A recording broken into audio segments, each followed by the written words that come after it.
Good day, children. I hope you're all fine. Today we shall study the second part of the excerpt from Nelson Mandela's Long Walk to Freedom. In the first part, we had seen Nelson Mandela take oath as the first black president of South Africa. He had given a very powerful and motivating speech to welcome the guests and to set the ideals and his countrymen. He remembers all the patriots who fought for the freedom of South Africa and who fought against the tyranny and oppression caused by apartheid.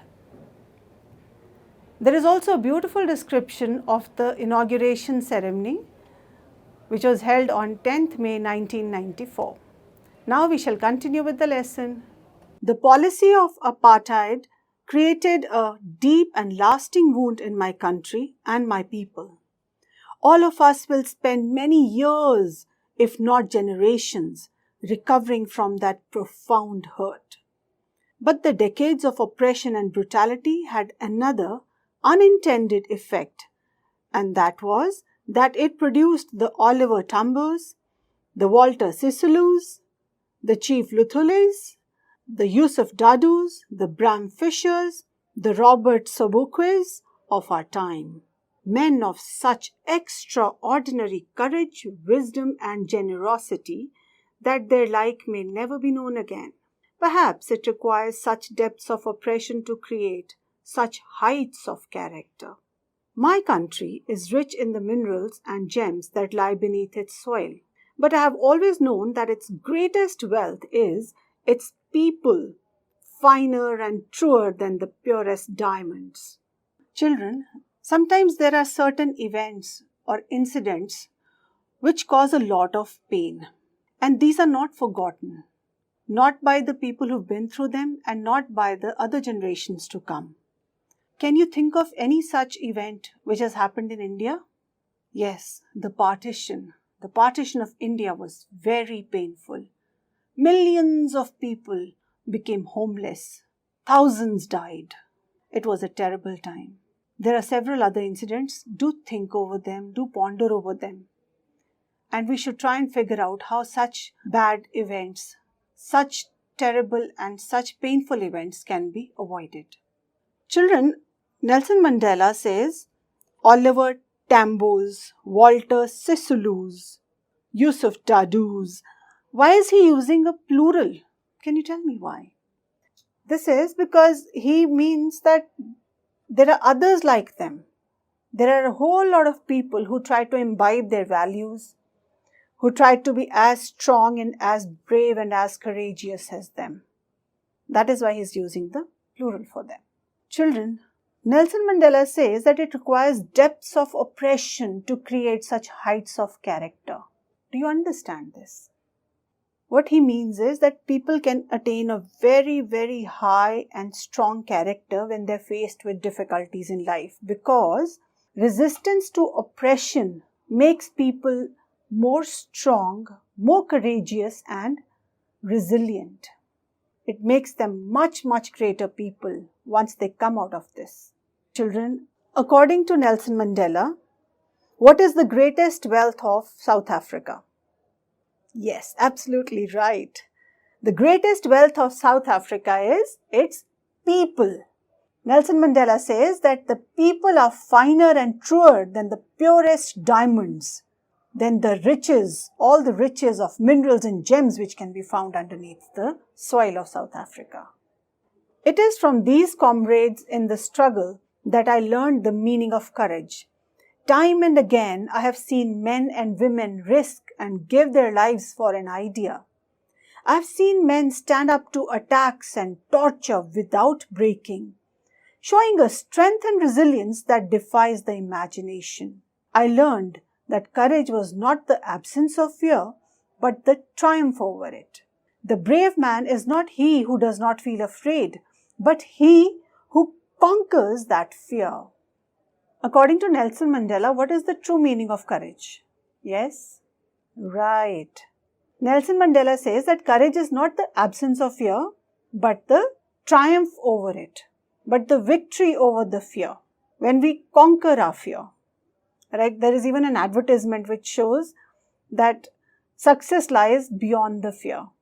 In this paragraph, Nelson Mandela has talked about the great men and women who have risked their lives, who have given up their lives for the sake of their country, for the sake of their brethren, who have had to bear extreme torture, but they did not break under it. They were resilient. They showed great strength of character, and they won victory over apartheid. No one is born hating another person because of the color of his skin, or his background, or his religion. People must learn to hate. And if they can learn to hate, they can be taught to love. For love comes more naturally to the human heart than its opposite. Even in the grimmest times in prison, when my comrades and I were pushed to our limits, I would see a glimmer of humanity in one of the guards. Perhaps just for a second, but it was enough to reassure me and keep me going. Man's goodness is a flame that can be hidden, but never extinguished. The amazing thing is that Nelson Mandela was actually able to see the good in everybody. He felt that it was more natural to love than to hate. So he says hate was learnt. It was not a natural emotion. The natural emotion was love. So even in the most difficult times, he could still see a glimmer of hope. In life, every man has twin obligations. Obligation to his family, to his parents, to his wife and children, and he has an obligation to his people, his community, his country. In a civil and humane society, each man is able to fulfill those obligations according to his own inclinations and abilities. But in a country like South Africa, it was almost impossible for a man of my birth and color to fulfill both these obligations. In South Africa, a man of color who attempted to live as a human being was punished and isolated. In South Africa, a man who tried to fulfill his duty to his people was inevitably ripped from his family and his home and was forced to live a life apart, twilight existence of secrecy and rebellion. I did not in the beginning choose to place my people above my family. But in attempting to serve my people, I found that I was prevented from fulfilling my obligations as a son, a brother, a father, and a husband. What are the twin obligations that Nelson Mandela talks about? Yes, obligation to his family, to his parents, his wife and children. And what's the second one? The obligation to his people, his community and his country. Children, can you make a list of all the things that you feel you should do for your family and for your country? I would like you to make a detailed list of this. What happened to Nelson Mandela when he tried to fulfill his obligation towards his people and his community? Yes, he was sent to jail. He was taken away from his family. He had to live in the jail for how many years? Yes, almost 30 years. This was very unfair. So was he able to fulfill his obligation to his family? No. And was he able to fulfill his obligation to his people? Yes. He won the freedom for his people. He, along with several other African patriots. I was not born with the hunger to be free. I was born free. Free in every way that I could know. Free to run in the fields near my mother's hut. Free to swim in the clear stream that ran through my village. Free to roast mealies under the stars and ride the broad backs of slow-moving bulls. As long as I obeyed my father and abided by the customs of my tribe, I was not troubled by the laws of man or God. It was only when I began to learn that my boyhood freedom was an illusion, when I discovered as a young man that my freedom had already been taken from me, that I began to hunger for it. At first, as a student, I wanted freedom only for myself.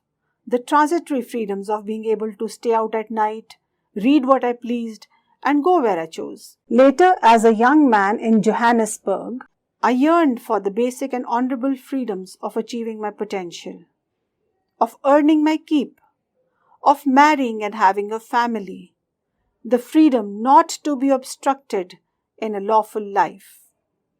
Children, when Nelson Mandela was a little boy, a very young boy, did he feel free? Yes, that's right. And what did he do? What kind of freedom did he enjoy? Yes, freedom to run in the fields, freedom to swim, freedom to ride the bulls, freedom to roast mealies under the stars. That's right. So what were the controls on his freedom? Yes, he had to obey his father and to follow the rules of his tribe. That is correct. Children, what kind of freedom do you enjoy? Yes, think about it. But when he grew older, he wanted a different kind of freedom.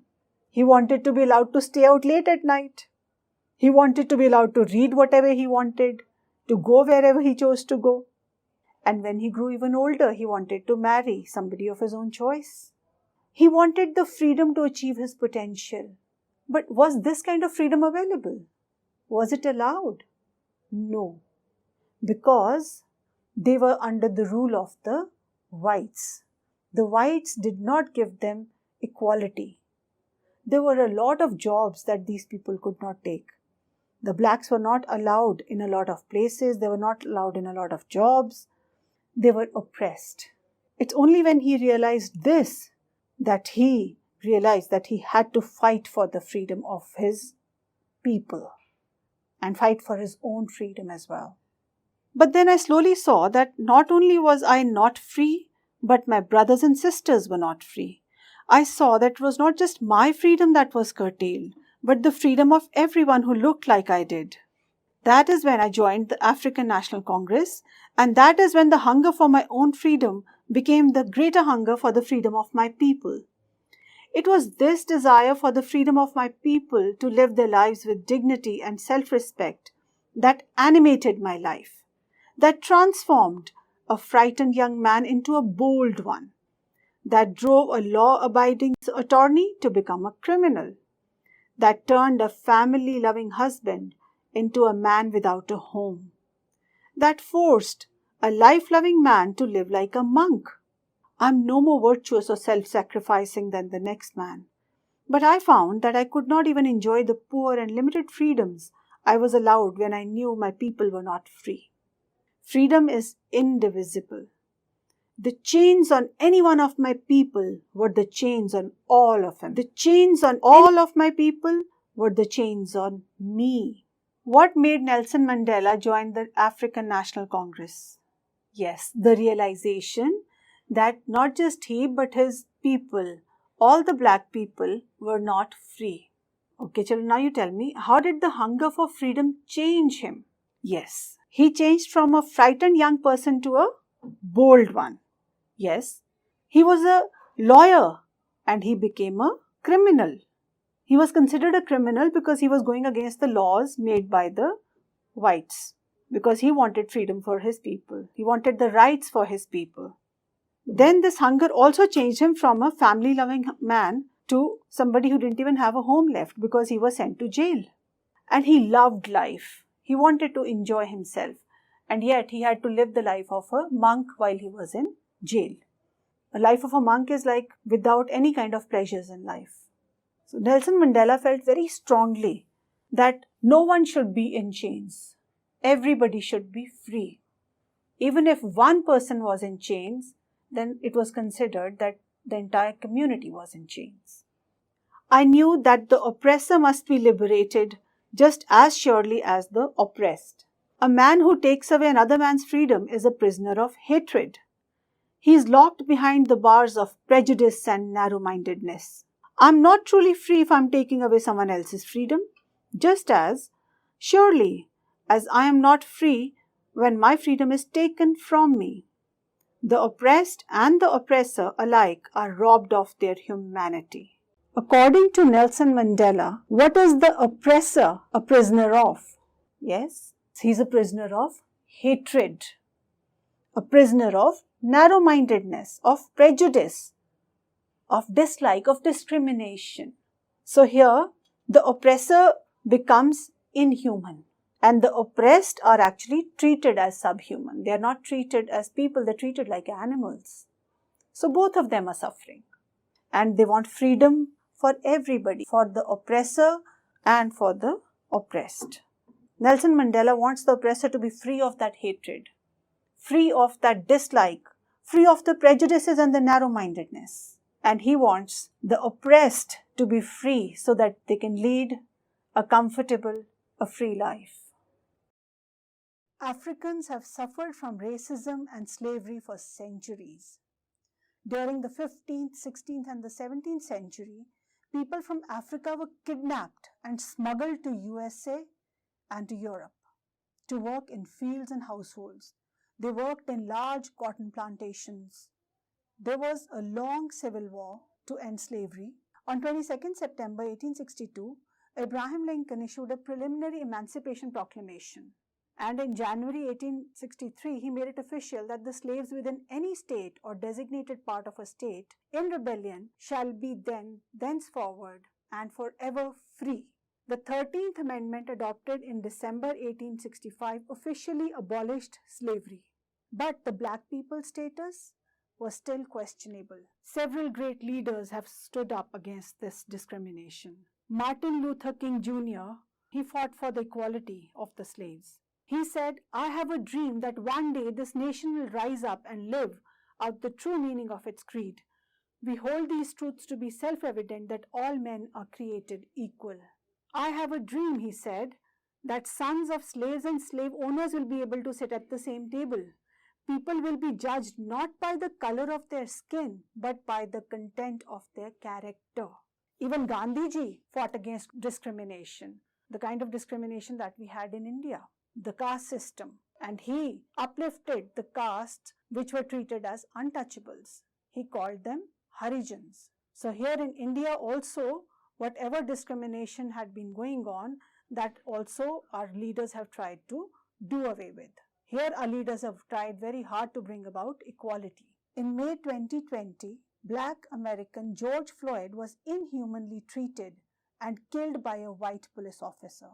This has given rise to great protests in USA and Europe, and a movement called the Black Lives Matter is in full swing. It is getting support from all over the world. So can we say that the blacks have got equality? No. Can we say that they are not discriminated against? No.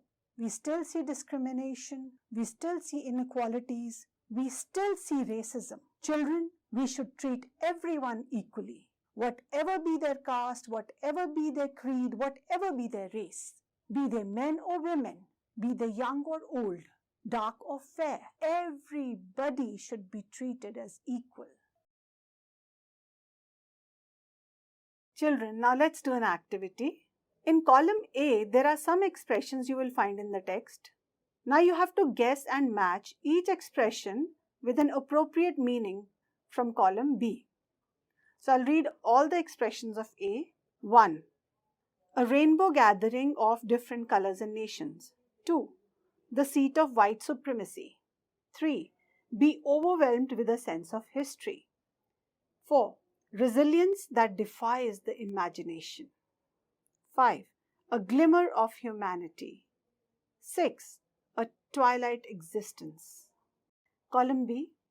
These are the meanings of those expressions. You have to match them. A. A great ability, almost unimaginable, to remain unchanged by suffering, not losing hope and goodness or courage. B. A half-secret life, like a life lived in the fading light between sunset and darkness. C. A sign of human feeling, goodness, kindness, pity, justice, etc. D. A beautiful coming together of various peoples, like the colors in a rainbow. E. The center of racial superiority. And the last is feel deeply emotional, remembering and understanding all the past events that have led up to the moment. Now children, you must try and figure out the meanings. You can look into the dictionary, you can read your chapter again, and then figure out the meanings. I'm going to leave it to you. Children, I'd like you to do another activity. Suppose you are one of the guests who were invited at the inauguration ceremony. I would like you to write a diary entry which would describe the celebrations, the spectacular program put up by the South Africans. And I would like you to also write about the powerful and motivating speech of Nelson Mandela. The next activity is that I'm sure you have all seen the Republic Day celebrations in India. I would like you to make a beautiful drawing and color it as well. Children, let's have a quiz now. The inauguration ceremony was a celebration of South Africa's new democratic and racial government, democratic and non-racial government, autocratic government, monarch. It's democratic and non-racial government. Very good. How many deputy presidents were elected? 1, 2, 3 or 4? It's 2. Very good. The other countries broke off diplomatic relations with South Africa because it was a poor country, it had white rulers, it had an apartheid policy, it was developing nuclear weapons. It had an apartheid policy. That's the correct answer. According to Nelson Mandela, South Africa needed to be liberated from poverty, deprivation, gender discrimination, or all of the above. It's all of the above. Well done, child. Nelson Mandela learned that courage was absence of fear, triumph over fear, power to defeat others, ability to kill. It's triumph over fear. That is excellent. Well done. 2 national anthems were sung to mark the merging of 2 countries, to show unity, to mark end of racial discrimination, both options 2 and 3. It's to show unity, to mark end a racial discrimination. That's good. So it's both options 2 and 3. 2 and 3. Well done. According to Mandela, the greatest wealth of a nation is its people, gems, gold, diamonds. It's people. Great. You understood the lesson very well. I can see that. According to Mandela, man's obligations in life are to his family, to his people, to his country, all of the above. It's all of the above. That is correct. So man's obligations are to his family, people as well as his country. Very well done. Let's have another activity, children. You have to match the name of the leader with the country. So column A has Abraham Lincoln, Oliver Tambo, Bhagat Singh, Justin Trudeau, Angela Merkel. Column B has India, Canada, USA, Germany and South Africa. So Abraham Lincoln was the leader of USA. Good. And Oliver Tambo was the leader of South Africa. Very good. Bhagat Singh was the leader of India. Very good. Justin Trudeau is the leader of Canada. Angela Merkel is the leader of Germany. Well done. If you see any kind of discrimination around you, write about 5 things that you can do to end it. Children, we've just studied Nelson Mandela's very moving description of the inauguration ceremony, of his swearing in as South Africa's first black president. We read about his feelings about freedom, about discrimination, about apartheid. And in the entire lesson, the essence that has come here, the gist of it is that love is the most basic emotion. It is the most essential emotion in human beings. It is the natural emotion in human beings. With love, we can overcome hatred. We can find peace with love. If only we would love wholeheartedly, there would be no hatred. There would be no discrimination. With love, even our enemies would become our friends. It is love that needs to flourish. It is love that will bring all nations close to each other, all races, all cultures close to each other. So children, please spread love and do not discriminate against anybody. Value everyone's freedom, value the integrity of a person, respect each other, and then we shall all flourish, then we shall all prosper.